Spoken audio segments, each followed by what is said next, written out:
لاڑکانہ میں بارشوں اور سیلاب متاثرین کے لیے بیرونی ممالک سے آنے والا امدادی سامان عام دکانوں پر فروخت ہونے لگا۔ لاڑکانہ کے جیلس بازار میں دکان میں رکھا یو ایس ایڈ کے تعاون سے ملنے والا امدادی سامان، جس میں آٹا، چاول کی بوریاں، جس میں واضح طور پر یو ایس ایڈ کا مونوگرام درج ہے۔ بوریاں فروخت ہونے کے بعد لاڑکانہ انتظامیہ تحرک میں آ گئی۔ جی، ہم نے یہ دیکھا ہے ایک مختار شیخ نامی ایک شہری ہے، اس کا دکان ہے آٹا چکی کا۔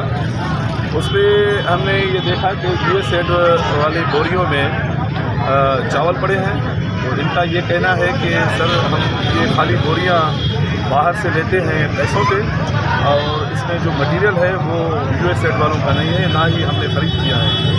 تو فی الحال تو ہم اس کو سیل کر رہے ہیں اور اس کو اپنے ساتھ لے کے جا رہے ہیں، انکوائری کر رہے ہیں،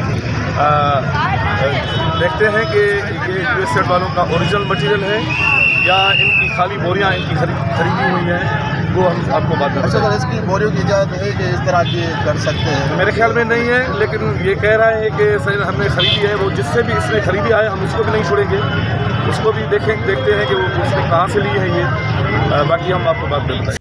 مختار کار کی سربراہی میں کارروائی کرتے ہوئے دکان مالک کو گرفتار کر لیا، جبکہ دکان میں رکھا سامان ضبط کر کے دکان کو سیل کر دیا۔ واضح رہے کہ لاڑکانہ بھر میں سیلاب متاثرین امدادی سامان نہ ملنے کے باعث اکثر سراپا احتجاج رہے ہیں۔ وش نیوز، لاڑکانہ۔